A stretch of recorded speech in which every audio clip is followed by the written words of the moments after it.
Doctor ortho, अब दर्द भी घुटने टेकेगा।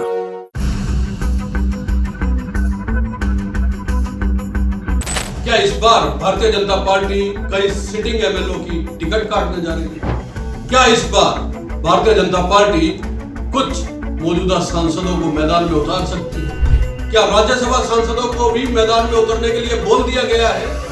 क्या मौजूदा मंत्रियों में भी खलबली मची हुई है? क्या मौजूदा मंत्रियों की भी टिकटों पर दांव लगा हुआ है?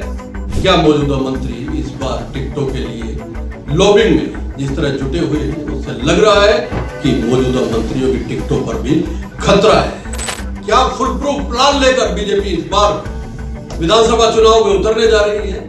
बीजेपी का क्या ऐसा फार्मूला है जिससे एंटी इनकम्बेंसी को कम किया जा सके? नमस्कार, चैनल 4 न्यूज इंडिया पर आपका बहुत बहुत स्वागत है। मैं हूं प्रदीप नवाज। दोस्तों, भारतीय जनता पार्टी इस बार किसी तरह का कोई रिस्क नहीं लेना चाहती और लगातार तीसरी बार भारतीय जनता पार्टी हरियाणा में सत्ता की दहलीज तक पहुंचने के लिए हर वो प्रयास कर रही है जो संभव हो सके। इसी विषय पर आज हम चर्चा करेंगे। हमारे साथ हम सबके प्रिय, आप सबके प्रिय नवीन धमीजा जी मौजूद हैं। नवीन जी का अनुभव आप जानते हैं, 35 साल लगातार हरियाणा की पत्रकारिता को इन्होंने दिए हैं और हरियाणा की राजनीति की नब्ज पहचानते हैं। और इस बार लोकसभा चुनाव के बाद जो स्थितियां बनी हैं और जिस तरह से विधानसभा चुनाव के लिए सत्ता पक्ष और विपक्ष लगातार कमर कसे हुए हैं और हर उस व्यक्ति पर दांव लगाने की तैयारी की जा रही है जो हर दल में जीत दर्ज करवा सके, जिसपे दांव लगाकर पार्टी को ये लगे कि ये सीट निकाली जा सकती है। फिर इसके लिए कोई भी बड़ी से बड़ी कुर्बानी क्यों ना दी जाए, उससे पीछे भी भारतीय जनता पार्टी या विपक्ष, जिसमें कांग्रेस है और तमाम वो दल हैं जो सत्ता तक पहुंचने के लिए मैदान में हैं। सब पर चर्चा करेंगे। नवीन जी, स्वागत है आपका। धन्यवाद आवाज जी। नवीन जी, बड़ी खबरें आ रही है क्योंकि टिकटों का अनाउंसमेंट जब तक नहीं होगा तब तक इस तरह की खबरें जो हैं वो राजनीतिक गलियारों में हवा में तैरती रहेंगी, आती रहेंगी। अब खबर ये आ रही है कि भारतीय जनता पार्टी कुछ मौजूदा विधायकों की, कुछ मौजूदा राज्य मंत्री और कैबिनेट मंत्री प्रदेश में जो है उनकी टिकटें काट सकती है। और इतना ही नहीं, भारतीय जनता पार्टी ने सांसद, चाहे वो राज्यसभा से हैं चाहे लोकसभा से हैं, उनको भी विधानसभा चुनाव के लिए तैयार रहने के लिए बोल दिया गया है। इसका मतलब फुल प्रूफ प्लान के साथ भारतीय जनता पार्टी मैदान में उतरना चाहती है। नवाज जी, सबसे पहले मैं आपको, आपकी टीम को, अपने सारे दर्शकों को जन्माष्टमी की हार्दिक शुभकामनाएं देता हूं, शुभकामनाएं बधाई देता हूं। और जहां तक बात है चुनावी राजनीति की, भारतीय जनता पार्टी में खलबली की, देखिए, भारतीय जनता पार्टी के पास पिछले 10 साल की सरकार के बाद एंटी इनकम्बेंसी बड़ा फैक्टर है जी। भारतीय जनता पार्टी में भारी खलबली मची है क्योंकि पार्टी तीसरी बार किसी भी हालत में सरकार बनाना चाहती है जी। भारतीय जनता पार्टी को इस बात का अंदेशा है, अगर हरियाणा में उनकी सरकार ना बन पाई जी, तो सिर्फ हरियाणा उनके हाथ से नहीं जाएगा, बल्कि केंद्र सरकार के लिए भी बड़ी दिक्कतें, बड़ी परेशानियां आ सकती हैं। तो केंद्र सरकार में आने वाली परेशानियों को, संकट को देखते हुए उनके लिए भारतीय जनता पार्टी की सरकार तीसरी बार बनाना बहुत महत्वपूर्ण है, बहुत जरूरी है। इसीलिए तमाम वो प्रयास किए जा रहे हैं, तमाम कोशिशें की जा रही हैं, तमाम प्रयास किए जा रहे हैं। भारतीय जनता पार्टी ने अपनी पार्टी के सभी बड़े नेताओं को, बड़े लीडर्स को कह दिया है कि तुम चुनाव लड़ने के लिए तैयार रहो। वो चाहती है कि किसी भी हालत में उनके पास बहुमत आए, वो अपना सरकार बनाए। उन्होंने यहाँ तक कि हरियाणा के अपने सभी लोकसभा सांसदों को, राज्यसभा सांसदों को, पार्टी के प्रदेश अध्यक्ष को और बाकी तमाम बड़े नेताओं को कह दिया है कि तुम्हें इस बार विधानसभा चुनाव में मैदान में उतरना होगा।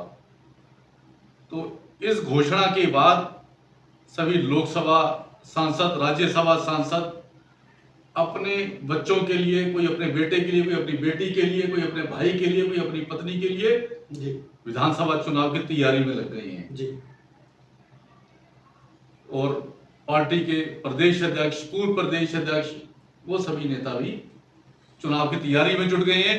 उन सबको ये लग रहा है कि इस बार उन्हें चुनाव मैदान में उतरना होगा, तभी कहीं जाकर के सरकार बन सकती है। और पार्टी एंटी इनकम्बेंसी के चलते चर्चा ये आ रही है कि कुछ विधायकों की, कुछ मंत्रियों की टिकटें काट सकती है, चेहरे उनके बदले जा सकती हैं। सीटें जिनके साथ बड़ा एंटी इनकम्बेंसी फैक्टर है, उनकी टिकटें काटी जा सकती हैं या उनकी सीटें बदली जा सकती हैं, उनके क्षेत्र बदले जा सकते हैं। पिछली बार 2019 के चुनाव में हरियाणा के 2 मंत्रियों की टिकट भारतीय जनता पार्टी ने काटी थी, जिसमें उद्योग मंत्री विपुल गोयल थे और राव नरवीर। ये दोनों बड़े चेहरे थे भारतीय जनता पार्टी के। लेकिन इनके टिकट काटने के बाद भारतीय जनता पार्टी के मात्र 2 मंत्री जीते थे, बाकी सारा मंत्रिमंडल चुनाव हार गया था 2019 के चुनाव में। और राव नरवीर की टिकट काटने के बाद भी राकेश दौलताबाद बादशाहपुर से निर्दलीय के तौर पे जीते थे। वो सीट भी एक किस्म से कहें कि उन्होंने भारतीय जनता पार्टी को अपना समर्थन दिया, एक किस्म से भारतीय जनता पार्टी के साथ आ गए थे वो, लेकिन सीट गंवाई BJP, seat Bharatiya Janata party को गंवानी पड़ी जी। तो देखिए, इस बार भारतीय जनता पार्टी किसी तरह का कोई रिस्क नहीं लेना चाहती, रिस्क मोड नहीं लेना चाहती, क्योंकि भारतीय जनता पार्टी के लिए तीसरी बार सरकार बनाना बेहद महत्वपूर्ण है। उन्होंने तमाम बड़े नेताओं की रेगुलर बैठकें चल रही हैं, मीटिंगें चल रही हैं, एक एक क्षेत्र को लेकर के बड़ी गहर विचारधारा चल रही है, उस पर चिंतन हो रहा है, मंथन हो रहा है कि कौन जीत सकता है। कहीं कोई रिस्क नहीं लेना चाहती पार्टी। इसको किस तरह से समझा जाए नवीन जी? देखिए, अगर खबरें इस तरह की आ रही हैं कि 4 मंत्री, 2 राज्य मंत्री हैं और 2 कैबिनेट मंत्री हैं प्रदेश सरकार में, नाम तो हम इसलिए नहीं लेंगे क्योंकि अभी टिकटों का अनाउंसमेंट नहीं हुआ है, और जब तक टिकटें सामने नहीं आ जाती तब तक किसी का नाम लेना कि किसकी टिकट कट रही है और किसकी नहीं कट रही है, मुझे नहीं लगता कि हम इससे पहले भी हमने, क्योंकि प्रत्याशियों के नामों को लेके इस तरह के कयास लगाने ठीक नहीं होते। कई बार पार्टी बहुत सारे सर्वे करवाती है, पार्टी नामों पे विचार करती है, लेकिन एक नाम जो सबसे महत्वपूर्ण है, करनाल अब तक सीएम सिटी रहा है पिछले 10 साल में, और जो अभी उपचुनाव हुआ था उसमें भी नायब सिंह सैनी करनाल से विधायक चुन के मुख्यमंत्री के तौर पे मौजूद हैं हरियाणा सरकार में। तो ये एक कयास लगाया जा रहा है कि खुद मुख्यमंत्री इस बार करनाल से ना लड़के लाडवा से लड़ सकते हैं। इसी तरह और मंत्रियों की या तो सीटें बदली जाएंगी या फिर उनकी टिकट ही कट जाएगी। तो निश्चित तौर पे पार्टी को ये तो समझ में आ चुका है कि इस बार विधानसभा चुनाव इतने आसान नहीं, इसमें कोई शक वाली बात नहीं। पार्टी हर सर्वे से ये जान चुकी है, जिस तरीके से उन्होंने, आप देखिए 2 महीने पहले, 2.5 महीने पहले लोकसभा चुनाव में 5 सीटें गंवाई। पिछली बार 2019 में हरियाणा की 10 लोकसभा सीटें भारतीय जनता पार्टी को मिली थी। इस बार 10 में से 5 सीटें कांग्रेस को मिली, 5 सीटें भारतीय जनता पार्टी को मिली हैं। 5 सीटों का नुकसान भाजपा को उठाना पड़ा है, लेकिन विधानसभा चुनाव में वो कोई रिस्क नहीं लेना चाहती, इसीलिए वो हर सीट पर बड़ी बारीकी से नजर रखे हुए, बारीकी से वो इस बात का चिंतन मंथन कर रही है, बारीकी से वो सर्वे कर रही है। वो बार बार ये देखना चाहती है कि कौन सी सीट वो निकाल सकते हैं, कौन सी हार सकते हैं। कोई भी सीट वो इस पे पिछड़ना नहीं चाहती है, कोई रिस्क नहीं लेना चाहती है। उसके लिए चाहे आप देखिए, जो पार्टी पिछले 10 सालों से ये राग अलापती रही हो कि कांग्रेस परिवारवाद की पार्टी है, परिवारवाद को बढ़ावा देती है, परिवार में बेटे को और बेटी को, पहले बाप को टिकट देती है, बाप को लड़ाती है और फिर बेटे उनके बच्चों को जो है चुनाव में लेकर के आती है। लेकिन भारतीय जनता पार्टी इस बार अपने उसी नारे पे धाराशायी होती दिखाई दे रही है। उसने अपनी पार्टी के सभी बड़े नेताओं को, चाहे वो लोकसभा के सांसद हो, राज्यसभा के सांसद हो, कह दिया है आप अपने लिए चुनाव क्षेत्र देख लें, यानी उनके बच्चे, उनके परिवार का कोई ना कोई सदस्य चुनाव मैदान में आएगा, चुनाव लड़ेगा। तो उनके जो परिवारवाद का जो नारा था, परिवारवाद के खिलाफ, कांग्रेस के खिलाफ आवाज उठाते थे, आज वो धाराशायी होता दिखाई दे रहा है। ये बड़ा आपने सवाल उठाया नवीन जी। देखिए, इस समय भारतीय जनता पार्टी केंद्र में, अगर हम लोकसभा की या राज्यसभा की बात करें, तो ऐसी स्थिति में नहीं है कि किसी भी एक जो है सांसद को विधानसभा लड़वा के अपनी संख्या केंद्र में कम करना चाहे। ये सवाल ऐसा है कि इस पे हर किसी को एक मतलब संशय तो जरूर होता है कि जिस तरह से खबरें ये आ रही है कि राज्यसभा और लोकसभा के सदस्यों को बोल दिया गया है कि वो चुनाव के लिए अपनी अपनी सीट तलाश ले और केंद्र को लिख के भेजे, लेकिन इसमें संभावना इसलिए कम नजर आती है कि लोकसभा में चाहे मनोहर लाल खट्टर है, बड़े नेता है, हरियाणा के 10 साल पर 9.5 साल मुख्यमंत्री रहे हैं, इसके अलावा जो हारे हुए लोकसभा प्रत्याशी है उनका तो एक बार माना जा सकता है, लेकिन राज्यसभा में भी अपनी संख्या कम करने और लोकसभा में भी संख्या कम करने का रिस्क तो बीजेपी नहीं लेगी। इसका सीधा सीधा सा अर्थ ये निकाला जा सकता है उनके परिवार में किसी न किसी को चुनाव लड़वाया जाएगा, परिवार में किसी न किसी को चुनाव। इससे पहले ही आप देखिए, चाहे उनके लोकसभा सांसद हों चाहे राज्यसभा सांसद हों, पहले ही वो अपने परिवार के किसी न किसी सदस्य के लिए टिकट की दावेदारी कर रहे हैं, टिकट मांग रहे हैं। और पार्टी ने ये देखते हुए कि लोकसभा के जो सदस्य हैं, उनके राज्यसभा के जो सांसद हैं, वो कोई ना कोई सीट अपने परिवार वालों को जिता सकते हैं जी। इस बार पार्टी अपने लिए सारे नियम सिद्धांत पीछे हटा करके सरकार बनाने की तरफ भाग रही है, किस तरह की सरकार बनाई जाए। तो उन्होंने वो सारे नियम सिद्धांत खत्म हो जाएंगे, वो सब नियम सिद्धांत टूट जाएंगे और वो उनको लेकर के अपना, क्योंकि किसी लोकसभा सांसद चाहे राज्यसभा सांसद हो, पार्टी के पास इस वक्त लोकसभा में गिनती के लिए अपने सांसद पहले ही कम है, पहले ही बैसाखियों पर सरकार चल रही है, तो किसी लोकसभा सांसद को मैदान में नहीं उतारेंगे जी। उनकी किसी न किसी परिवार के सदस्य, चाहे किसी का बेटा है, चाहे किसी की बेटी है, चाहे किसी का भाई है, चाहे किसी की पत्नी है, जिस तरह से फरीदाबाद से सांसद है कृष्णपाल गुर्जर, वो अपने बेटे के लिए टिकट मांग रहे हैं। भिवानी महेंद्रगढ़ से सांसद है धर्मवीर सिंह, वो अपने बेटे के लिए टिकट मांग रहे हैं। राज्यसभा में अब जाना लगभग तय है। किरण चौधरी का, वो अपनी बेटी श्रुति के लिए टिकट मांग रही है, बेटी के लिए टिकट मांग रही है। तो गुरुग्राम से सांसद, वो अपनी बेटी आरती राव के लिए टिकट मांग रहे हैं जी। तो ये तय है कि अगर लोकसभा में जो मेंबर पार्लियामेंट है इस समय, वो हरियाणा से भारतीय जनता पार्टी उनके परिवार से किसी न किसी को एडजस्ट करने की कोशिश करेगी, ताकि बड़े चेहरों के साथ जो है विधानसभा चुनाव में कुछ ना कुछ हासिल किया जा सके। देखिए, इसके अलावा लोकसभा चुनाव में इनके जो 5 नेता, जो 5 उम्मीदवार चुनाव हार गए हैं जी, उन 5 उम्मीदवारों को भी पार्टी विधानसभा में उतारने की तैयारी कर रही है। उनको कह दिया गया है कि आप विधानसभा की अपनी तैयारी करो, अपने अपने क्षेत्र में जाकर के काम करना शुरू कर दो, क्योंकि लोकसभा चुनाव हारने के बाद उनके पार्टी का यह मानना है, जिन्होंने लोकसभा चुनावों की तैयारी की थी, भले वो लोकसभा हार गए, लेकिन विधानसभा में वो चुनाव जीत सकते हैं, चाहे वो मोहनलाल बड़ोली। उसके अलावा पार्टी के प्रदेश अध्यक्ष मोहनलाल बड़ोली, पार्टी के पूर्व प्रदेश अध्यक्ष ओम प्रकाश धनखड़, उनको भी चुनाव मैदान में उतारने की तैयारी पार्टी कर रही है जी। तो यानी पार्टी अपनी ही पार्टी के किसी भी बड़े नेता को, किसी बड़े चेहरे को छोड़ना नहीं चाहती, वो हर एक को चुनाव मैदान में उतार रही है, ताकि किसी भी तरीके से वो सरकार बना सके। एक बड़ा सवाल ये है नवीन जी कि बड़े चेहरों के दम पे क्या जो जिस वर्ग में नाराजगी है, चाहे वो हम किसी भी वर्ग की बात करें, क्योंकि मुद्दे जिस तरह से विपक्ष उठा रहा है सरकार के खिलाफ, वो चाहे परिवार पहचान पत्र का मुद्दा है, खिलाड़ियों का मुद्दा है, किसानों का मुद्दा है, प्रॉपर्टी आईडी का मुद्दा है, अग्निवीर का मुद्दा है, तो क्या ये बड़े चेहरे जब मैदान में उतरेंगे तो ये मुद्दे गौण हो जाएंगे? बीजेपी को ऐसा लग रहा है। देखिए, लोकसभा चुनावों के दौरान ये तमाम मुद्दे बड़े महत्वपूर्ण थे। इनकी पार्टी के प्रत्याशियों को मैदान में बहुत ज्यादा मशक्कत करनी पड़ी, खासतौर से ग्रामीण क्षेत्रों में, गांव के इलाकों में तो इनकी पार्टी के उम्मीदवारों को लोगों ने गांवों में घुसने तक नहीं दिया, ऐसी नौबत आ गई। तो आप ये देखिए, उसके बाद अब तक 2-2.5 महीने का समय रहा। उस 2-2.5 महीने के समय में मुख्यमंत्री नायब सिंह सैनी ने सभी वर्गों को साधने की कोशिश की, अनेक घोषणाएं की, भर्तियों की कोशिश की, लेकिन वो समय इतना कम है कि 9.5 साल का एंटी इनकम्बेंसी फैक्टर, जो जनता नाराज थी, उसकी पूर्ति करना बहुत मुश्किल था।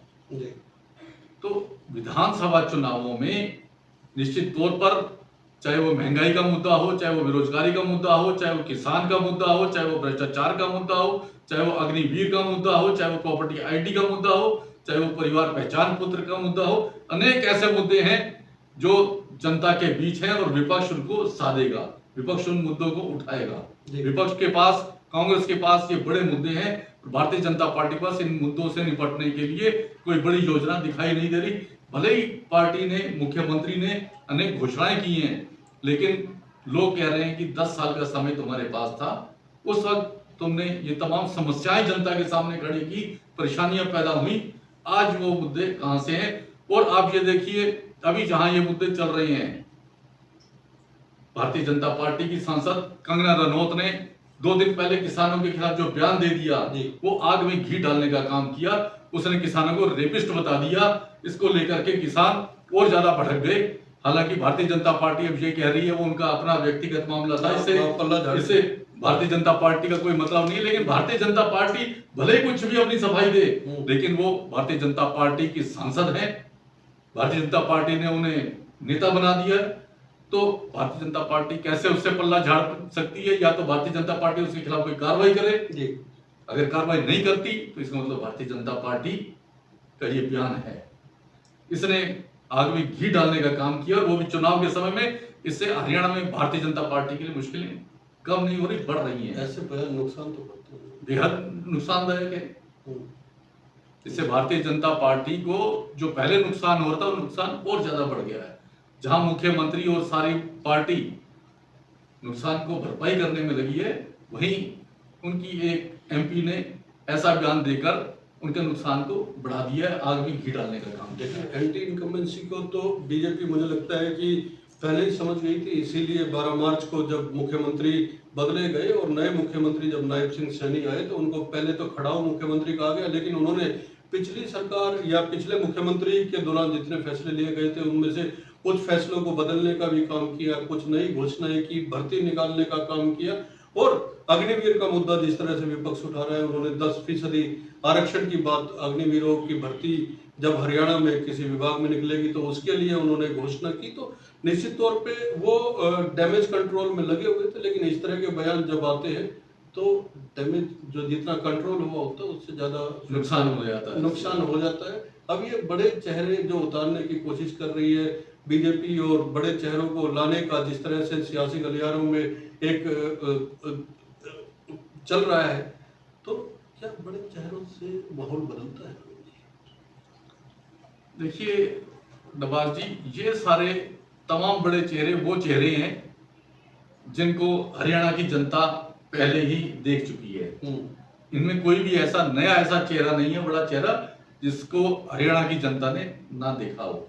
वो भाजपा के लिए बड़ा चेहरा है, भाजपा के बड़े नेता हैं, लेकिन जनता उनसे पहले ही रूबरू हो चुकी है, उनसे भुगत चुकी है। तो इसलिए मुझे लगता है इन बड़े चेहरों पर कोई बहुत ज्यादा असर नहीं पड़ेगा। और जहां तक बात है, चर्चा चल रही है कि मंत्रियों की टिकटें कटने वाली हैं, विधायकों की टिकटें कटने वाली, देखिए जब तक टिकटें घोषित नहीं हो जाती, ये हर बार चुनाव के समय में इस तरह की चर्चाएं बाजार में चलती हैं। और आमतौर पर इस तरह की चर्चाएं भी पार्टी के नेता ही अखबार को देते हैं, चैनल को देते हैं, सोशल मीडिया में देते हैं, और इस तरह के सुर्रे वो छोड़ा करते हैं। वो कहीं ना कहीं दूसरी पार्टी के नेता या भारतीय जनता पार्टी के अपने नेता अपने लिए कोई ना कोई ग्राउंड तैयार करते हैं, और अपनी ही पार्टी के नेताओं के खिलाफ इस तरह की कोई ना कोई खबरें लगाने का काम भी किया करते हैं, और माहौल भी बना। लेकिन जब लिस्ट आती है तब पता चलता है कि जिनका नाम चल रहा था उनको टिकट मिल गई, और जिनका कह रहे थे इनकी टिकट पक्की, उनकी कट जाती है। पिछली बार का अगर हम देखें 2019 चुनाव में, किसी ने नहीं सोचा था, किसी ने नाम नहीं लिया था कि विपुल गोयल की टिकट कटेगी। उनके पूरी तैयारियां चल रही थी, लेकिन एन मूवमेंट पे जब टिकट घोषित हुई, उनकी सूची आई, उस वक्त उनका नाम नहीं था सूची में। तो इस तरह से जब सूची आती है तो बेहद चौंकाने वाले नाम उसमें आते हैं। जिनके टिकट मिलने के कयास लगाए जा रहे होते हैं उनके नाम कट जाते हैं, और जिनके कयास लगाए जा रहे होते हैं जिनकी टिकट कट सकती है उन्हें टिकट मिल जाती है। कई बार टिकटें का आधार ये भी होता है कि अगर एक क्षेत्र विशेष में कोई बड़ा नेता है, वो किसी दूसरे नेता को, चाहे वो सीट निकाल सके या ना निकाल सके, उसकी टिकट कटवाई देता है अगर उसके साथ उस नेता की नहीं बन रही। हाँ, ये बिल्कुल सही है, ये बात बिल्कुल सही कह रहे हैं। जब उसे चुनाव मैदान में आना होता है या परिवार के किसी सदस्य को चुनाव मैदान में आना होता है, तो वो जिताऊ कैंडिडेट की भी टिकट कटवाने में लग जाता है। उसे लगता है कि वो अपने परिवार के सदस्य के लिए क्षेत्र खाली करवाए, उसके परिवार का क्षेत्र वहां से चुनाव लड़ सकता है। एक बड़ा सवाल ये है नवीन जी कि कांग्रेस को लेके अक्सर ये चीजें हमेशा सामने आती रही कि धड़ेबंदियां है, क्षेत्र में हर क्षेत्र में एक बड़ा नेता है जो अपने समर्थकों को टिकट दिलवाता है।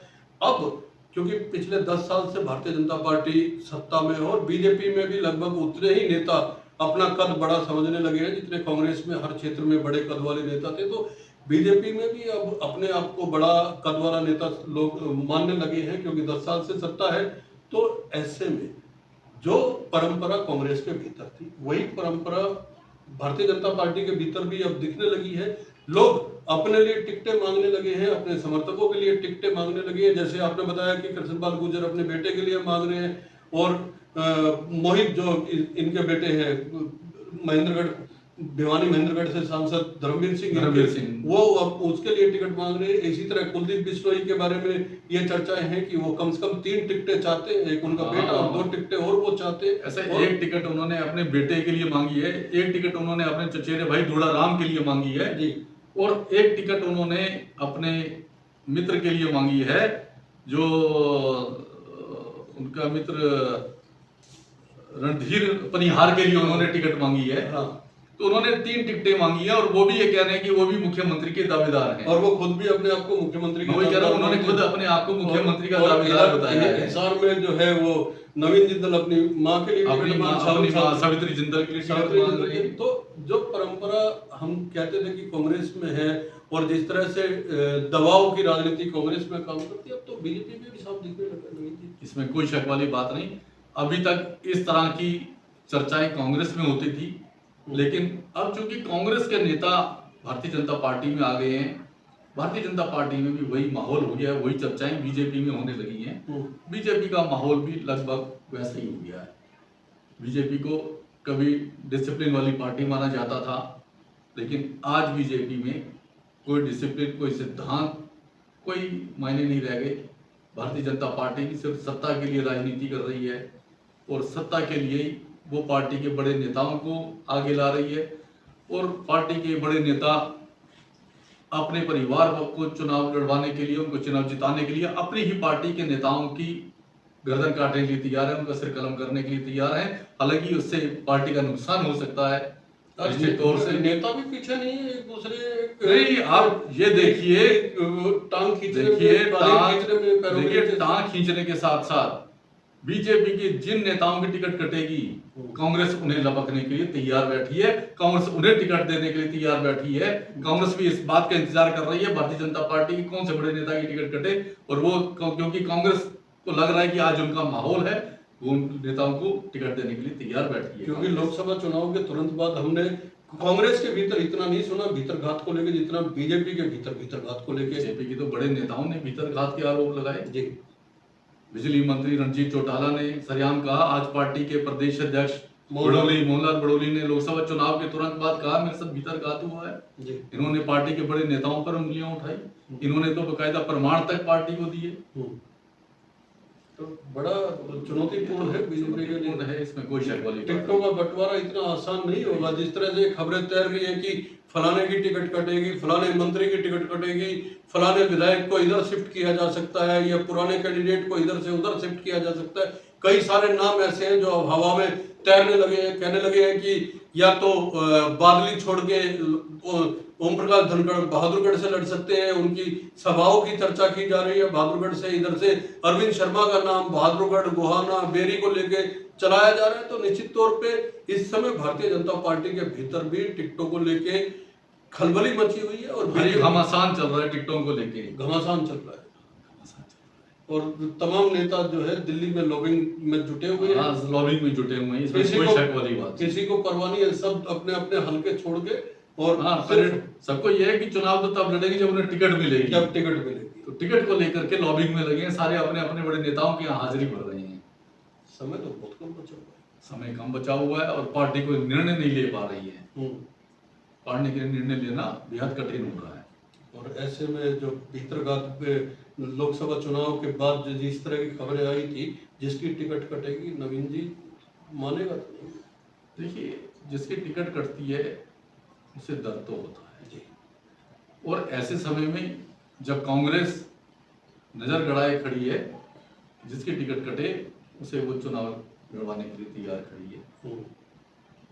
एक तरफ कांग्रेस उन्हें लपकने के लिए तैयार है, और जिसकी टिकट कटेगी वो निश्चित तौर से कैसे शांत बैठेगा? जितना भारतीय उम्मीदवारों जनता को- पार्टी को नुकसान, उसमें भी भारतीय जनता पार्टी का नुकसान होगा। जितना उम्मीदवारों पे तो सबकी निगाहें रहती हैं। सबकी निगाहें रहती हैं। देखिए 2019 में जिन जिन लोगों को टिकटें नहीं हुई थी, जननायक जनता पार्टी ने लपका है मौके और में, उन्होंने 10 विधायक उन्होंने लिए। उसमें से ज्यादातर वो लोग थे जिनकी टिकटें कटी थी, दूसरी पार्टी में टिकट नहीं हुई थी। चाहे वो बिल्कुल। देवेंद्र बबली है, चाहे रामकरण काला है। रामकरण काला अब कांग्रेस में आ गए, देवेंद्र बबली भी कांग्रेस से कांग्रेस में चुनाव लड़ने जा रहे हैं। तो निश्चित तौर पे देखिए इस बार घमासान तो आपकी बात ठीक है होने वाला है। होने वाला है।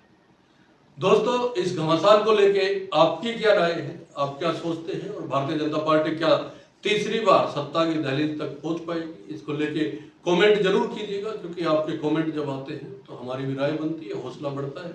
और अगर ये वीडियो अच्छा लगे तो लाइक कीजिए, शेयर कीजिए और चैनल को सब्सक्राइब करना ना भूलें। आप चैनल को सब्सक्राइब करते हैं तो हमारी ताकत बढ़ती है। धन्यवाद रोहित जी। धन्यवाद आवाज जी। धन्यवाद दोस्तों। नमस्कार।